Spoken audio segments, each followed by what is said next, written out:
안녕하십니까. 세금 실무자들을 위한 세금 돋보기 이종훈 세무사입니다. 시가와 관련된 여러 가지 문제를 살펴보고 있는데요. 이번에는 시가 또는 기준시가를 이용해서 증여를 한 후에 나중에 양도하거나 그럴 때 어떤 문제가 있는지 한번 살펴보도록 하겠습니다. 우선 증여를 직계종비속이나 배우자에게 증여를 한 뒤에 5년 이내에 양도를 하게 되면 2월 과세에 적용을 받게 되죠. 2월 과세에 적용을 받게 되면 양도자, 즉 그 수증자의 취득가액을 예전에 증여자가 취득했던 증여자의 취득가액을 이용해서 양도소득세를 다시 계산하게 됩니다. 그렇게 되면 증여를 통해서 취득가액을 높여서 양도세를 줄이고자 했던 그런 계획들이 좀 틀어지게 되겠죠.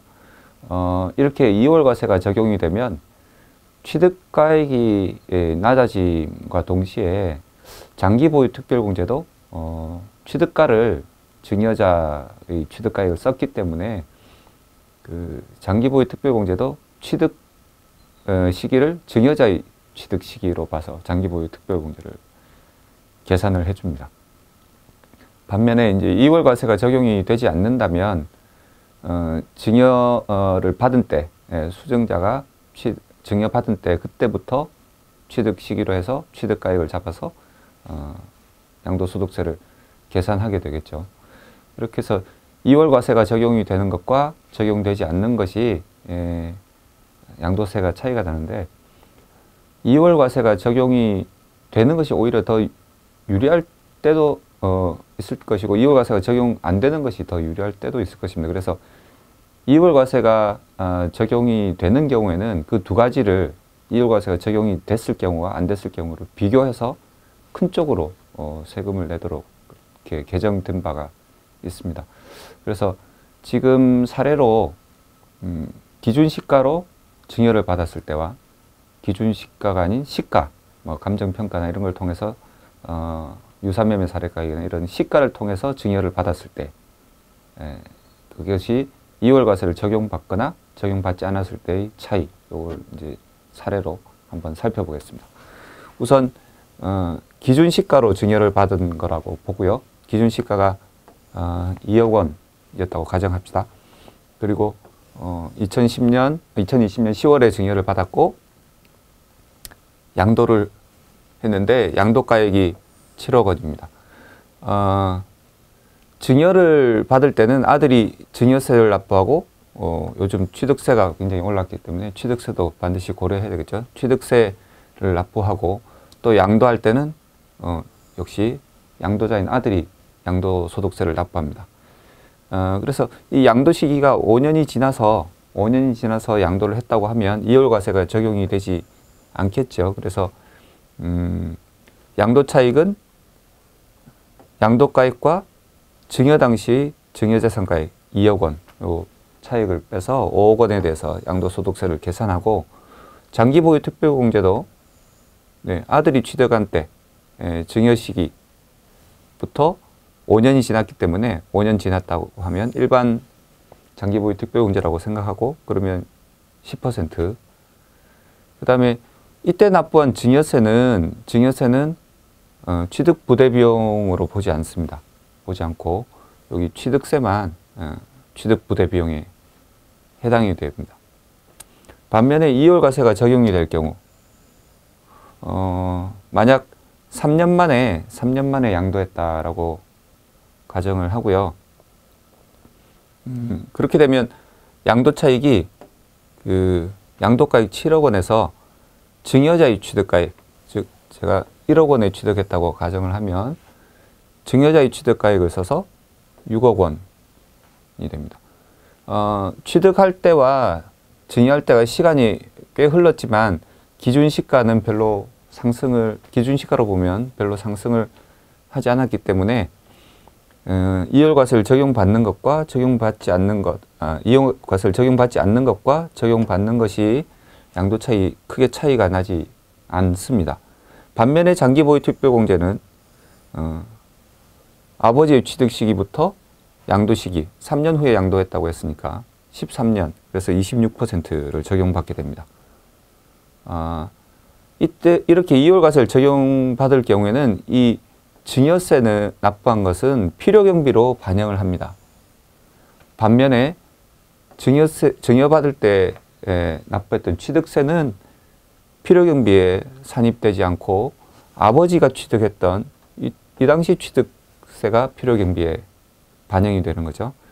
그렇게 해서 보면 양도차익이 사실 이월과세가 적용되지 않을 때보다 그렇게 많이 내려가지는 않고 오히려 장기보유 특별공제가 더 커짐으로써 양도세가 오히려 줄어들 수도 있겠죠. 이월과세를 적용을 했음에도 불구하고. 그래서 이런 것을 오히려 세금이 줄어드는 걸 방지하기 위해서 이월과세가 적용되지 않았을 경우에 산출세액과 비교해서 이 위에 거와 비교해서 큰 금액을 내도록 그렇게 어쨌든 이월과세가 적용이 되면 세금을 더 많이 내도록 그렇게 개정이 된 거죠. 이번에는 감정평가를 받아서 증여를 했다고 가정을 해보겠습니다. 그러면 당연히 감정평가 금액이 취득가액이 되고요. 증여세도 납부했을 것이고 취득세도 납부를 하죠. 증여세는 감정평가 기준으로 계산을 하지만 취득세는 기준시가로 계산을 하기 때문에 취득세가 앞에 기준시가로 증여했을 때와 비교해서 달라지지는 않을 것 같고요.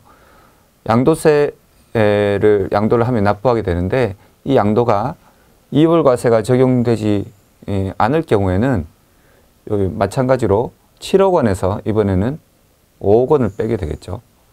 장기보유 특별공제는 5년이 지났기 때문에 10%. 나머지 부분은 기준시가를 적용해서 증여했을 때와 똑같습니다. 이월과세가 적용될 경우도 마찬가지로 7억 원에서 증여자의 취득가액 1억 원을 빼게 됩니다. 그러면 6억 원이 되게 되고 기준시가로 증여했을 때와 똑같습니다. 장기보유 특별공제가 커지고요. 납부한 증여세가 커졌기 때문에 필요경비에 조금 더 많이 반영될 뿐일 것 같습니다. 이렇게 증여세 이월과세가 적용되지 않을 경우랑 적용될 경우랑 양도 차익이 굉장히 크기 때문에 이런 경우는 아마도 비교과세를 해도 이월과세가 적용된 경우가 세금이 더 크게 나올 것으로 생각이 됩니다. 정리를 해보면 우리가 기준시가로 증여를 하느냐 감정가액으로 증여를 하느냐 했을 때 증여 단계에서는 기준시가가 당연히 증여세가 적겠죠. 증여세가 감정가액이 훨씬 많을 것입니다. 취득세는 제가 말씀드린 바대로 취득세는 시가표준액 즉 그 기준시가로 과세가 되기 때문에 동의를 하죠. 그리고 감정을 받기 때문에 감정평가 수수료 감정비용이 추가로 더 소요가 될 것 같습니다.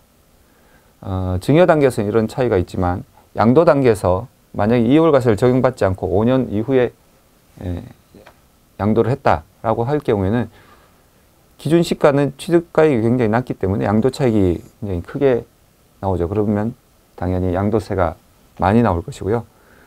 감정가액으로 증여한 경우에는 양도 차익이 작기 때문에 양도세가 줄어드는.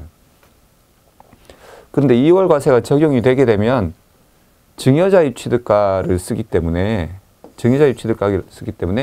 기준시가로 증여를 하나 감정가액으로 증여하나 양도 차익은 같죠. 같아서 양도세가 크게 차이는 나지 않을 것입니다.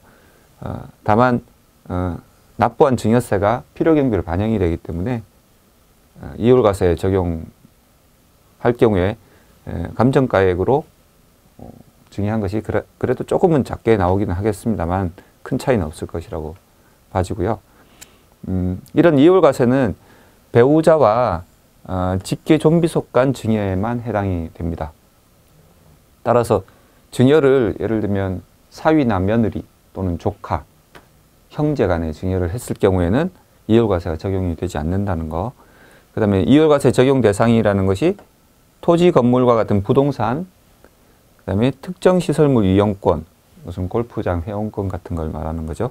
그다음에 최근에 포함된 부동산을 취득할 수 있는 권리, 분양권이나 조합원 입주권도 증여 시점 이후로 5년 내에 양도를 하게 되면 이율과세를 적용받는다.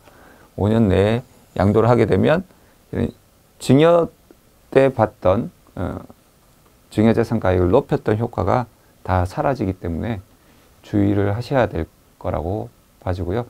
이런 부분들은 여러 상담을 통해서 짚으면서 의사결정들을 하셔야 될 것 같습니다. 지금까지 세금 돋보기의 이종훈 세무사였습니다. 감사합니다.